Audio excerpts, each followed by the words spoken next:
Hello friends, welcome to Sparta Lines. ನಾವಿವತ್ತು ಈ ಎಲ್ಲ ಎಕ್ಸಾಮ್ಸ್ಗೆ ಇಂಪಾರ್ಟೆಂಟ್ ಆಗಿರೋ ಕರೆಂಟ್ ಅಫೇರ್ಸ್ ಆರ್ಟಿಕಲ್ಸ್ನ ಡಿಸ್ಕಸ್ ಮಾಡ್ಕೊಂತ ಹೋಗೋಣ. ಫಸ್ಟ್ ಮೊದಲನೇದಾಗಿ NavIC. ISRO is planning to launch navigation satellite 3, 4 and 5 by 2026. ISRO 3 days ಇಂದ ಕಾನ್ಸಿಕ್ಯೂಟಿವ್ 3 days ಇಂದ ನ್ಯೂಸ್ ಅಲ್ಲಿ ಇದೆ. ಒಂದು 15-year ಪ್ಲಾನ್ ನಾವು ಹಿಂದಿನ ವಿಡಿಯೋಸ್ ಅಲ್ಲೂ ಸಹ ಡಿಸ್ಕಸ್ ಮಾಡಿದ್ವಿ. 15-year ಪ್ಲಾನ್ ಅಲ್ಲಿ ಒಂದು ಭಾರತೀಯ ಅಂತರಿಕ್ಷ station and man to moon ಈ ಎರಡು ಮಿಷನ್ ನ ಪ್ಲಾನ್ ಮಾಡಿದ್ದಾರೆ. ಯಾವ ಇಯರ್ ಅಲ್ಲಿ ಪ್ಲಾನ್ ಮಾಡಿದ್ದಾರೆ ಅಂತ let us know in the comment section. And Gaganyaan ಸಹ 2026 ಪ್ಲಾನ್ ಮಾಡಿದ್ದಾರೆ. ಅಂಡ್ ಇವಾಗ 2026 ಅಲ್ಲಿ ತಿರ್ಗಾ ನ್ಯಾವಿಗೇಷನ್ ಸ್ಯಾಟಲೈಟ್ಸ್ 3 ನ್ಯಾವಿಗೇಷನ್ ಸ್ಯಾಟಲೈಟ್ಸ್ ನ ಲಾಂಚ್ ಮಾಡಬೇಕು ಅಂತ ಪ್ಲಾನ್ ಮಾಡ್ತಿದ್ದಾರೆ. So will see something about NavIC. ಈ ನಾವಿಕ್ ಏನಪ್ಪಾ ಅಂತ ಅಂದ್ರೆ, what is the full form of NavIC ಅಂತ ಅಂದ್ರೆ, ನ್ಯಾವಿಗೇಷನ್ ಬೈ ಇಂಡಿಯನ್ ಕಾನ್ಸ್ಟಲೇಷನ್ ಅಂತ. Navigation by Indian constellation. ಇದರ ಇನ್ನೊಂದು ಹೆಸರು IRNSS, Indian regional navigation satellite system, IRNSS. ಇದರಲ್ಲಿ 7 ಸ್ಯಾಟಲೈಟ್ಸ್ ಇರುತ್ತೆ. 7 ಸ್ಯಾಟಲೈಟ್ಸ್ ಅಲ್ಲಿ 4 geosynchronous orbit and 3 geostationary orbit ಅಂತ ಕರಿತೀವಿ. 4 ಸ್ಯಾಟಲೈಟ್ ನ ಜಿಯೋ ಸಿಂಕ್ರೋನಸ್ ಆರ್ಬಿಟ್ ಅಲ್ಲಿ ಇಟ್ಟಿದ್ದಾರೆ ಅಂಡ್ 3 ಸ್ಯಾಟಲೈಟ್ ನ ಜಿಯೋ ಸ್ಟೇಷನರಿ ಆರ್ಬಿಟ್ ಅಲ್ಲಿ ಇಟ್ಟಿದ್ದಾರೆ. ನಾವಿಕ್ ಬಗ್ಗೆ, ನಾವಿಕ್ 2 ತರ 2 ಕ್ಯಾಟಗರೀಸ್ ಆಫ್ ಸರ್ವಿಸ್ ನ ಪ್ರೊವೈಡ್ ಮಾಡುತ್ತೆ. ಒಂದು ಸ್ಟ್ಯಾಂಡರ್ಡ್ ಪೊಸಿಷನಿಂಗ್ ಸರ್ವಿಸ್ ಅಂತ, ಅಂದ್ರೆ ಇದು ಸಿವಿಲಿಯನ್ಸ್ಗೆ. For example ಫಿಶರ್ಮೆನ್ಸ್. ಈ ಫಿಶರ್ಮೆನ್ ಫಿಶಿಂಗ್ ಮಾಡ್ಬೇಕಾದ್ರೆ ಕೆಲವೊಂದು ಸುಮಾರು ಬಾರಿ ಇಂಟರ್ನ್ಯಾಷನಲ್ ಬಾರ್ಡರ್ ನ ಕ್ರಾಸ್ ಮಾಡ್ಬಿಡ್ತಾರೆ. ಲ್ಯಾಂಡ್ ಅಲ್ಲಿ ಆದ್ರೆ ನಿಮ್ಗೆ ಡಿಮಾರ್ಕೇಶನ್ ಇರುತ್ತೆ, ಫೆನ್ಸ್ ಹಾಕಿರ್ತಾರೆ, ಇದೇ ಇಂಡಿಯಾ ಬಾರ್ಡರ್ ಅಂತ. ಬಟ್ ಓಷನ್ ಅಲ್ಲಿ ಆತರ ಯಾವ್ದು ಮಾಡಕ್ಕಾಗಲ್ಲ. ಸೊ ಫಿಶರ್ಮೆನ್ ತಿಳಿದೇನೆ ಇಂಡಿಯನ್ ಬಾರ್ಡರ್ ಬಿಟ್ಟು, ಈಗ ಫಾರ್ ಎಕ್ಸಾಂಪಲ್ ಶ್ರೀಲಂಕಾ ಬಾರ್ಡರ್ ಅಥವಾ ಮಾಲ್ಡೀವ್ಸ್ ಬಾರ್ಡರ್ ನ ಕ್ರಾಸ್ ಮಾಡ್ಬಿಟ್ರೆ ಅವರು ಅರೆಸ್ಟ್ ಮಾಡ್ಬಿಡ್ತಾರೆ. ಸೊ SPS ಯೂಸ್ ಮಾಡ್ಕೊಂಡು, ನಾವಿಕಿಂದ SPS ನ ಯೂಸ್ ಮಾಡ್ಕೊಂಡು ಫಿಶರ್ಮೆನ್ಗೆ ಒಂದು ವಾರ್ನಿಂಗ್ ಮೆಸೇಜ್ ಸಹ ಹೋಗುತ್ತೆ, you are crossing international border ಅಂತ. So that is standard positioning service civilian ಯೂಸ್ಗೆ. ಇನ್ನೊಂದು ರಿಸ್ಟ್ರಿಕ್ಟೆಡ್ ಸರ್ವಿಸ್ ಅಂತ. ಏನಿದು ರಿಸ್ಟ್ರಿಕ್ಟೆಡ್ ಸರ್ವಿಸ್ ಅಂದ್ರೆ, ಇದು ಎಕ್ಸ್ಕ್ಲೂಸಿವ್ಲಿ ಫಾರ್ ಮಿಲಿಟರಿ. ಈ ಪ್ರಿಸಿಷನ್ ಸ್ಟ್ರೈಕ್ಸ್ ಎಲ್ಲ ನೋಡಿದ್ರೆ, Balakot strike, Pahalgam strike, operation Sindoor, ಇದೆಲ್ಲ ಮಿಲಿಟರಿ ಏನು ನಾವಿಕ್ನ ಯೂಸ್ ಮಾಡಿಕೊಂಡು ಟೆರರಿಸ್ಟ್ ಎಲ್ಲಿದ್ದಾರೆ ಅಂತೆಲ್ಲ ಪಿನ್ ಪಾಯಿಂಟ್ ಲೊಕೇಶನ್ ಕಂಡಿಡಿದು ಅಲ್ಲಿ ಅಟ್ಯಾಕ್ ಮಾಡೋದಕ್ಕೆ ರಿಸ್ಟ್ರಿಕ್ಟೆಡ್ ಸರ್ವಿಸ್ ನಾವಿಕ್ನ ಯೂಸ್ ಮಾಡ್ತಾರೆ. ಸೊ ಇದು ಎಕ್ಸ್ಕ್ಲೂಸಿವ್ಲಿ ಮಿಲಿಟರಿಗೆ. What is this? ಅಂಡ್ ಇದರ ರೇಂಜ್ ಬಂದು 1500 ಕಿಲೋಮೀಟರ್. ಏನಪ್ಪಾ ಇದು ರೇಂಜ್ ಅಂತ ಅಂದ್ರೆ, ಇಲ್ಲಿ ನೋಡ್ತಿರ್ಬೋದು ನೀವು ಪಿಕ್ಚರ್ ಅಲ್ಲಿ, ಈ ಸ್ಯಾಟಲೈಟ್ 7 ಸ್ಯಾಟಲೈಟ್ಸ್ ಇಷ್ಟನ್ನು ಮಾತ್ರ ಕಾನ್ಸಂಟ್ರೇಟ್ ಮಾಡುತ್ತೆ. ಇಷ್ಟನ್ನು ಮಾತ್ರ ಕಾನ್ಸಂಟ್ರೇಟ್ ಮಾಡೋದಕ್ಕೆ ಅದು ಕೇಪಬಲ್ ಆಗಿರುತ್ತೆ. So this range is 1500 kilometre. ಅಂದ್ರೆ ಇಲ್ಲಿ Africa or middle east Asia, ಇಲ್ಲಿಂದ ಸೌತ್ ಈಸ್ಟ್ ಏಷ್ಯಾವರೆಗೂ ಈ ನಾವಿಕ್ ಕವರೇಜ್ ಮಾಡುತ್ತೆ. ಸೊ ನಾನು ಅವಾಗ ಹೇಳ್ತಿದ್ದೆ, 4 satellite geosynchronous orbit and 3 satellite geostationary orbit ಅಲ್ಲಿ ಇರುತ್ತೆ ಅಂತ. ಏನಿದು geosynchronous orbit and geostationary orbit ಅಂತ ಅಂದ್ರೆ, ಜಿಯೋ ಸಿಂಕ್ರೋನಸ್ ಆರ್ಬಿಟ್ ಅಂದ್ರೆ ಅರ್ತಿನ ಮೇಲೆ ಯಾವುದೇ ಒಂದು ಪ್ಲೇಸ್ ಅಲ್ಲಿ ನಿಂತ್ಕೊಂಡು ನೋಡಿದ್ರೆ ಆ ಸ್ಯಾಟಲೈಟ್ ಅಲ್ಲೇ ಇರೋ ತರ ಕಾಣುತ್ತೆ. Even though the earth is rotating, ಈ ಸ್ಯಾಟಲೈಟ್ ಈ ಅರ್ತ್ ರೊಟೇಷನ್ ಎಷ್ಟು ಸ್ಪೀಡ್ ಆಗುತ್ತೋ ಅದನ್ನು ಅಷ್ಟೇ ಸ್ಪೀಡ್ ಆಗಿ ಮೂವ್ ಆಗಿ ಯಾವಾಗಲೂ ಆ ಪ್ಲೇಸ್ ಮೇಲೆ ಇರೋ ತರಾನೇ ಕಾಣುತ್ತೆ. So this is why it is called as synchronous, Jio synchronous orbit. Earth ಮೇಲೆ ಇರೋ ಪಾಯಿಂಟ್ಗೆ ಯಾವುದೇ ಸಮಯದಲ್ಲಿ ನೋಡಿದ್ರು ಈ ಸ್ಯಾಟಲೈಟ್ ಅಲ್ಲೇ ಇರೋ ತರ ಕಾಣುತ್ತೆ.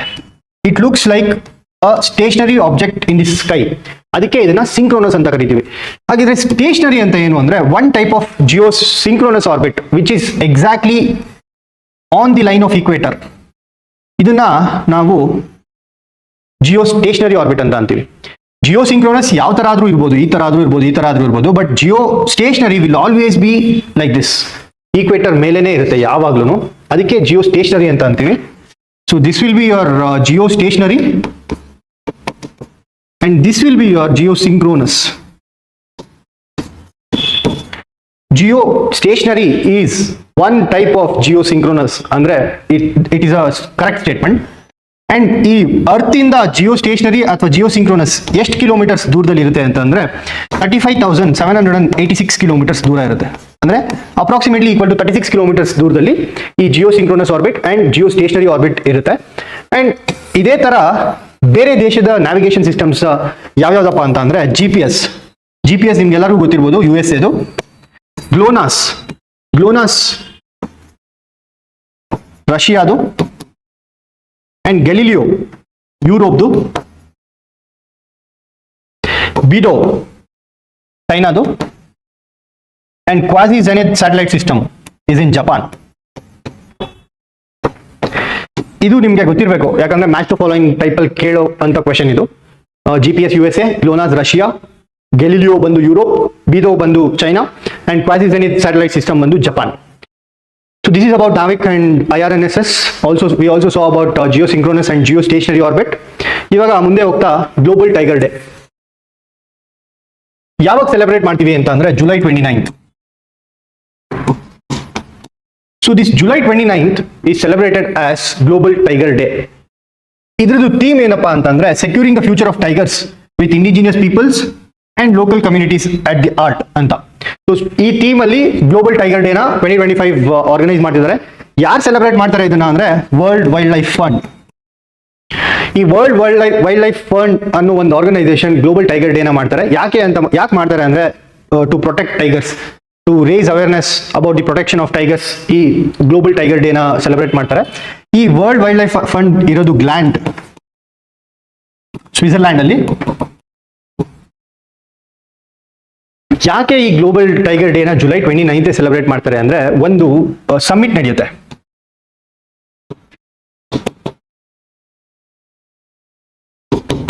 ಎಲ್ಲಿ ಅಂತಂದ್ರೆ ಸೇಂಟ್ ಪೀಟರ್ಸ್ಬರ್ಗ್ ಅಲ್ಲಿ.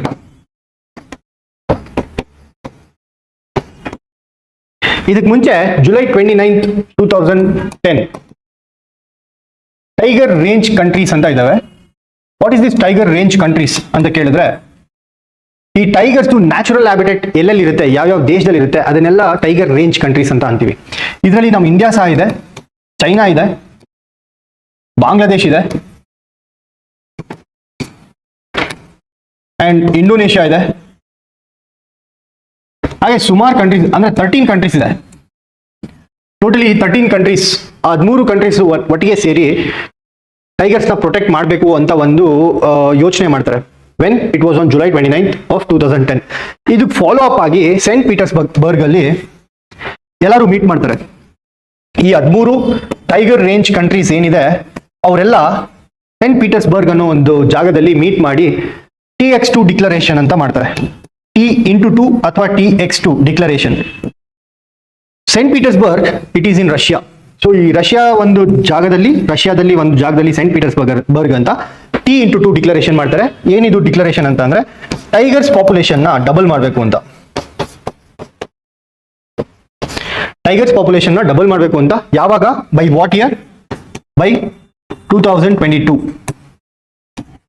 ಸೊ ಬೈ 2022 ಟೈಗರ್ ಪಾಪ್ಯುಲೇಷನ್ ನ ಡಬಲ್ ಮಾಡೋದಕ್ಕೆ ಯಾವ ಡಿಕ್ಲರೇಷನ್ ಅಂತ ಕರಿತೀವಿ ಅಂದ್ರೆ T*2 declaration. It is also called as Saint Petersburg declaration ಅಂತ ಸಹ ಕರಿತೀವಿ. ಸೊ ನಮ್ಮ ಇಂಡಿಯಾ ಅದು ಈ ಟಾರ್ಗೆಟ್ ರೀಚ್ ಆಗಿದ್ಯಾ ಅಂತ ನಮಗೆ ಕಮೆಂಟ್ ಬಾಕ್ಸ್ ಅಲ್ಲಿ ತಿಳಿಸಿ. So status of tiger in India ಇವಾಗ 2025 ಅಲ್ಲಿ ಇಂಡಿಯಾದು ಟೈಗರ್ ಪಾಪ್ಯುಲೇಷನ್ ಬಂದು 3682.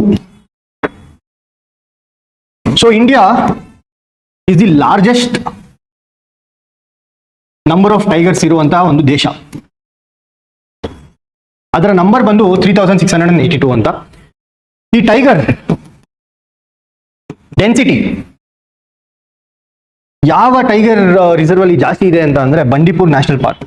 ನಮ್ಮ ಕರ್ನಾಟಕದಲ್ಲಿರುವ ಬಂಡೀಪುರ್ ನ್ಯಾಷನಲ್ ಪಾರ್ಕ್ ಅಲ್ಲಿ ಲಾರ್ಜೆಸ್ಟ್ ಅಥವಾ ಹೈಯೆಸ್ಟ್ ಟೈಗರ್ ಡೆನ್ಸಿಟಿ ಇದೆ.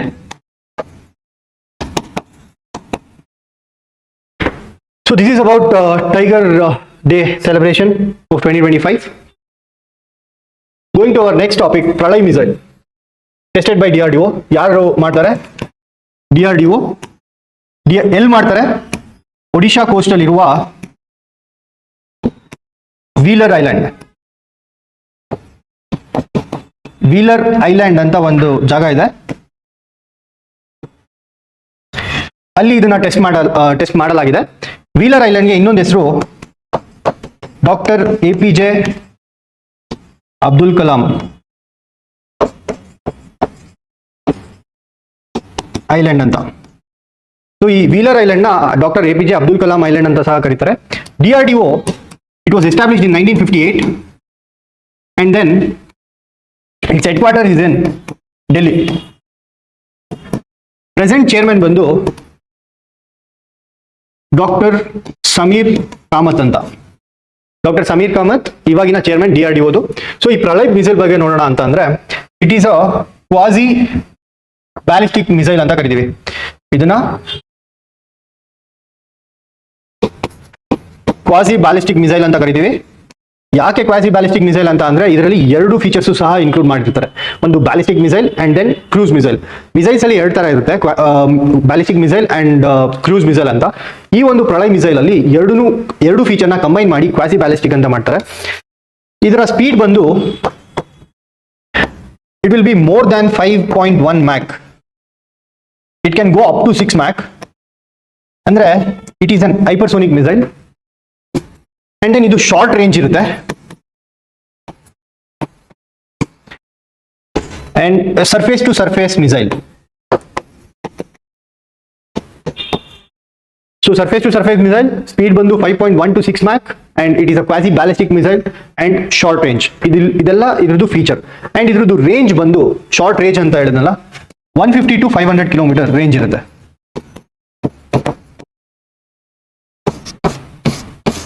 ಸೊ ಯಾರು ಟೆಸ್ಟ್ ಮಾಡಿದ್ದಾರೆ ಇದನ್ನ? DRDO ಅವರು ಟೆಸ್ಟ್ ಮಾಡಿದ್ದಾರೆ. ಸೊ ನಾನು ಅವಾಗಲೇ ಹೇಳಿದೆ ಮಿಸೈಲ್ ಅಲ್ಲಿ ಎರಡು ತರ ಇರುತ್ತೆ ಅಂತ. ಒಂದು ಬ್ಯಾಲಿಸ್ಟಿಕ್, ಇನ್ನೊಂದು ಕ್ರೂಸ್. ಏನಿದು ಬ್ಯಾಲಿಸ್ಟಿಕ್ ಮತ್ತೆ ಕ್ರೂಸ್ ಅಂತ ಅಂದ್ರೆ, ಅರ್ತ್ ಸರ್ಫೇಸ್ ಇದ್ರೆ ಇಲ್ಲಿಂದ ಫೈರ್ ಮಾಡೋ ರಾಕೆಟ್ ಅರ್ತ್ಸ್ ಅಟ್ಮಾಸ್ಫಿಯರ್ನ ದಾಟಿ ತಿರ್ಗಾ ವಾಪಸ್ ಬಂದು ಅರ್ತ್ ಸರ್ಫೇಸ್ ಮೇಲಿರೋ ಟಾರ್ಗೆಟ್ನ ಹಿಟ್ ಮಾಡಿದ್ರೆ ಅದನ್ನ ಬ್ಯಾಲಿಸ್ಟಿಕ್ ಅಂತಾರೆ. Cruise missile it will not go out of the atmosphere, it will B inside the atmosphere. ಯಾವಾಗ್ಲೂ ಅರ್ತಿನ ಅಟ್ಮಾಸ್ಫಿಯರ್ ಒಳಗಡೆನೆ ಇರುತ್ತೆ and it follows a straight path. ಈ ಒಂದು ಇಲ್ಲಿಂದ ಲಾಂಚ್ ಮಾಡಿದ್ರೆ ಸ್ಟ್ರೇಟ್ ಆಗಿ ಹೋಗಿ ಒಂದು ಟಾರ್ಗೆಟ್ನ ಹಿಟ್ ಮಾಡುತ್ತೆ. So this is cruise missile. ಇದು ಸ್ಟ್ರೇಟ್ ಪಾತ್ನ ಫಾಲೋ ಮಾಡುತ್ತೆ. ಇದು ಪ್ಯಾರಾಬೋಲಿಕ್ ಪಾತ್ ಅಂತ ಕರಿತೀವಿ. ಪ್ಯಾರಾಬೋಲಿಕ್ ಪಾತ್ನ ಫಾಲೋ ಮಾಡುತ್ತೆ. And ballistic missiles will always have a longer ranger. ಈ ಇಂಟರ್ ಕಾಂಟಿನೆಂಟಲ್ ಬ್ಯಾಲಿಸ್ಟಿಕ್ ಮಿಸೈಲ್ ಅಂತ ಕರಿತೀವಿ. ಫಾರ್ ಎಕ್ಸಾಂಪಲ್ ನಮ್ಮ ಇಂಡಿಯಾದು Agni is an example of ballistic missile. Cruise missile ಅಂತ ಬಂದ್ರೆ for example you will have BrahMos missile, cruise missile ಅಂತ. So this is about it. Next topic ಹೋಗೋಣ. Next topic, first ever grassland bird census ಎಲ್ಲಾಗಿದೆ ಅಂತ ಅಂದ್ರೆ Kaziranga national park. Kaziranga national park ಒಂದು AI technology use ಮಾಡಿ, acoustics ಅಂತ ಕರಿತೀವಿ, ಅಂದ್ರೆ ಪಕ್ಷಿಗಳ ಶಬ್ದವನ್ನು ಕೇಳಿಕೊಂಡು ಎಷ್ಟು ಪಕ್ಷಿಗಳಿದ್ದಾವೆ ಅಂತ ಎಸ್ಟಿಮೇಟ್ ಮಾಡುವ ಒಂದು ವಿಧಾನ ಅಕೌಸ್ಟಿಕ್ಸ್ ಅಂದ್ರೆ. ಈ AI ಯೂಸ್ ಮಾಡಿಕೊಂಡು Kaziranga national park first grassland bird census ನ ಕಂಡಕ್ಟ್ ಮಾಡಿದ್ದಾರೆ. ಈ ಕಾಜಿರಂಗ ಮಾಡಿರೋ ಫಸ್ಟ್ ಬರ್ಡ್ ಸೆನ್ಸಸ್ ನ ನಮ್ಮ ಪ್ರೈಮ್ ಮಿನಿಸ್ಟರ್ ಆದ ನರೇಂದ್ರ ಮೋದಿ ಅವ್ರದ್ದು ಮನ್ ಕಿ ಬಾತ್ ಅಲ್ಲಿ ಇದ್ರ ಬಗ್ಗೆ ಶ್ಲಾಘಿಸಿದ್ದಾರೆ, ಅಂದ್ರೆ ಹೋಗ್ಲಿದ್ದಾರೆ ಈ ಒಂದು ಟೆಕ್ನಿಕ್ ನ, ಕಾಜಿರಂಗ ನ್ಯಾಷನಲ್ ಪಾರ್ಕ್ ಅಲ್ಲಿ ಮಾಡಿರೋ ಅಂತ ಒಂದು ಟೆಕ್ನಿಕ್ ನ. ಸೊ ಈ ಕಾಜಿರಂಗ ನ್ಯಾಷನಲ್ ಪಾರ್ಕ್ ಎಲ್ಲಿದೆ ಅಂತಂದ್ರೆ ಅಸ್ಸಾಂ. ಸೊ ಆಬ್ವಿಯಸ್ಲಿ ಈ ಗ್ರಾಸ್ಲ್ಯಾಂಡ್ ಬರ್ಡ್ ಸೆನ್ಸಸ್ ನ ಯಾರು ಮಾಡಿರ್ತಾರೆ? ಅಸ್ಸಾಂ ಗವರ್ಮೆಂಟ್ ಮಾಡಿರ್ತಾರೆ. ಪ್ಲಸ್ ಒಂದು NGO ಸಹ ಸೇರ್ಕೊಂಡಿದೆ ಇದರಲ್ಲಿ, ಇನ್ಸ್ಪೈರ್ ಅಂತ ಒಂದು NGO ಅಂಡ್ ಅಸ್ಸಾಂ ಗವರ್ಮೆಂಟ್ ಎರಡು ಸೇರ್ಕೊಂಡು ಈ ಒಂದು ಸೆನ್ಸಸ್ ನ ಮಾಡಿದ್ದಾರೆ. ಕಾಜಿರಂಗ ನ್ಯಾಷನಲ್ ಪಾರ್ಕ್ ಇರೋದು ಅಸ್ಸಾಂ ಅಲ್ಲಿ ಅಂಡ್ ಇದ್ರ southern bank of Brahmaputra. And it was also recognised as UNESCO World Heritage Site in the year 1985. So this is about Kaziranga National Park. And Kaziranga National Park ಅಲ್ಲಿ Big 5 ಅಂತ ಕರೀತಾರೆ. Big 5 of Kaziranga National Park ಯಾವ್ಯಾವ್ದನ್ನ ಅಂತ ಅಂದ್ರೆ Indian rhino, and tiger, elephant, swamp deer, wild buffalo. ಈ 5 ಪ್ರಾಣಿಗಳನ್ನ big 5 of Kaziranga ಅಂತ ಕರೀತಾರೆ. ಈ ಎಲ್ಲ 5 ಕಾಜಿರಂಗದಲ್ಲಿ ಇರೋದಕ್ಕೆ ಬಿಗ್ 5 ಆಫ್ ಕಾಜಿರಂಗ ಅಂತ ಕರೀತಾರೆ. ಯಾವ್ಯಾವ್ದನ್ನ? Indian rhino, tiger, elephant and swamp deer and water wild buffalo. ಈ 5 ಬಿಗ್ 5 ಆಫ್ ಕಾಜಿರಂಗ ಅಂತ ಕರೀತಾರೆ. This is about Kaziranga and first grassland bird census. Coming to our next topic, Rani Chennabhairadevi. Rani Chennabhairadevi ಅವ್ರದ್ದು ಒಂದು ಸ್ಟ್ಯಾಂಪ್ ನ ರಿಲೀಸ್ ಮಾಡಿದ್ದಾರೆ. ಹೂ ರಿಲೀಸ್ ಇಟ್ ಅಂತ ಕೇಳಿದ್ರೆ ನಮ್ಮ president of India Draupadi Murmu ಅವರು ಒಂದು ಸ್ಟ್ಯಾಂಪ್ ನ ರಿಲೀಸ್ ಮಾಡಿದ್ದಾರೆ ರಾಣಿ ಚೆನ್ನಭೈರಾದೇವಿಗೆ ಹಾನರ್ ಮಾಡೋದಕ್ಕೆ. ಇವ್ರನ್ನ queen of spice or pepper, queen of spice or queen of pepper ಅಂತ ಕರೀತಿದ್ರು. ಅಂಡ್ ಹಾಗೆ ಕ್ವೀನ್ ಆಫ್ ಗೇರು ಸೊಪ್ಪ ಅಂತಾನೂ ಕರೀತಿದ್ರು. ಯಾಕೆ ಕ್ವೀನ್ ಆಫ್ ಪೆಪ್ಪರ್ ಅಂತ ಕರೀತಿದ್ರು ಅಂದ್ರೆ ಲಾರ್ಜ್ ಸ್ಕೇಲ್ ಎಕ್ಸ್ಪೋರ್ಟ್ ಮಾಡ್ತಿದ್ರು ಪೆಪ್ಪರ್ನ. ಪೆಪ್ಪರ್ ಎಕ್ಸ್ಪೋರ್ಟ್ ಟು ಯುರೋಪ್ ಮತ್ತೆ ಅರಬ್ ರೀಜನ್ಗೆ ಅಷ್ಟು ಎಕ್ಸ್ಪೋರ್ಟ್ ಮಾಡ್ತಿದ್ದ ಕಾರಣ ಅವ್ರನ್ನ ಕ್ವೀನ್ ಆಫ್ ಪೆಪ್ಪರ್ ಅಂತಾನೆ ಕರೀತಾ ಇದ್ರು. ಸೊ ಇವರ ಕಿಂಗ್ಡಮ್ ಅಲ್ಲಿ, ಇವರ ಆಳ್ವಿಕೆಯಲ್ಲಿ, ಇವ್ರ Kingdom Uttara Kannada, Dakshina Kannada and parts of western Ghats ಸಹ ಇವರ ಆಳ್ವಿಕೆಯಲ್ಲಿತ್ತು. ಉತ್ತರ ಕನ್ನಡ, ದಕ್ಷಿಣ ಕನ್ನಡ ಅಂಡ್ ಕೆಲವು ವೆಸ್ಟರ್ನ್ ಘಾಟ್ಸ್ ಭಾಗಗಳು ಸಹ ಇವರ ಆಳ್ವಿಕೆಯಲ್ಲೇ ಇತ್ತು. ಅಂಡ್ ಭಟ್ಕಳ್ ಮತ್ತೆ ಹೊನ್ನಾವರ ಪೋರ್ಟ್, ಈ 2 ಪೋರ್ಟು ಇವರ ಆಳ್ವಿಕೆಯಲ್ಲೇ ಇತ್ತು, ಇವರ ಅಂಡರ್ ಅಲ್ಲಿ ಇತ್ತು. ಸೊ ಆ ಪೋರ್ಟ್ಸ್ ಇಂದ ಯುರೋಪ್ ಮತ್ತೆ ಅರಬ್ ರೀಜನ್ಗೆ ಅಷ್ಟರ ಮಟ್ಟಿಗೆ ಪೆಪ್ಪರ್ ಎಕ್ಸ್ಪೋರ್ಟ್ ಮಾಡ್ತಿದ್ದಕ್ಕೆ ಇವ್ರನ್ನ ಕ್ವೀನ್ ಆಫ್ ಪೆಪ್ಪರ್ ಅಂತಾನೆ ಕರೀತಾ ಇದ್ರು. So coming to our one liners today, Ganitha Ganaka program. ಏನಿದು ಗಣಿತ ಗಣಕ ಪ್ರೋಗ್ರಾಮ್ ಅಂದ್ರೆ ಫೌಂಡೇಶನಲ್ ಮ್ಯಾಥ್ಸ್ ನ ಇಂಪ್ರೂವ್ ಮಾಡಕ್ಕೆ ಗಣಿತ ಗಣಕ ಪ್ರೋಗ್ರಾಮ್ ಅಂತ ಕರೀತಾರೆ. ಯಾವ ಕ್ಲಾಸಸ್ಗೆ ಅಂದ್ರೆ 3rd standard to 5th standard.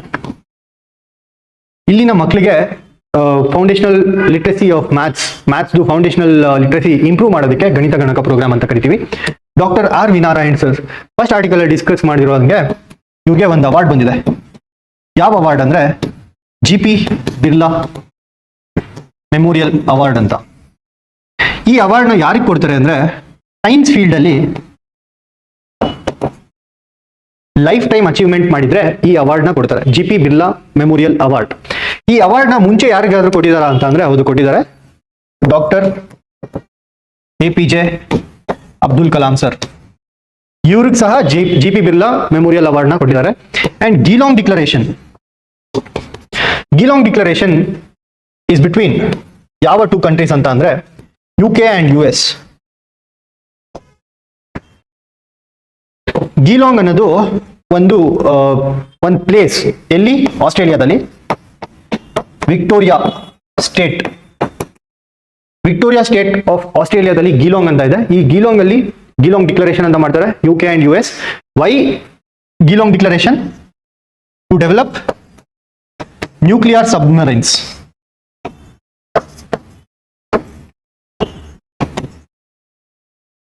ಈ ನ್ಯೂಕ್ಲಿಯರ್ ಸಬ್ಮರೈನ್ಸ್ ನ ನೆಕ್ಸ್ಟ್ 50 years ಅಲ್ಲಿ ಡೆವಲಪ್ ಮಾಡೋದಕ್ಕೆ Geelong declaration UK and US. ನಮ್ಮ ಇಂಡಿಯಾದ ನ್ಯೂಕ್ಲಿಯರ್ ಸಬ್ಮರೈನ್ಸ್ ಯಾವ್ಯಾವ್ದಪ್ಪ ಅಂತ ಅಂದ್ರೆ ಅರಿಹಂತ್ ಅಂಡ್ ಅರಿಗಾತ್. ಇದೆರಡು ನಮ್ಮ ಇಂಡಿಯಾದ nuclear submarines. So Gauri folk ritual, it is celebrated in Rajasthan. ಯಾವ ಟ್ರೈಬ್ ಇದನ್ನ ಸೆಲೆಬ್ರೇಟ್ ಮಾಡ್ತಾರೆ ಅಂತ ಅಂದ್ರೆ ಬೀಲ್ಸ್. ರಾಜಸ್ಥಾನಲ್ಲಿರುವ Bhils tribes Gauri folk ritual ನ ಸೆಲೆಬ್ರೇಟ್ ಮಾಡ್ತಾರೆ. And coming to our last one liner, CRIB blood group. ಏನಿದು ಕ್ರಿಬ್ ಅಂತ ಅಂದ್ರೆ ಇಂಡಿಯಾ, ಬೆಂಗಳೂರು.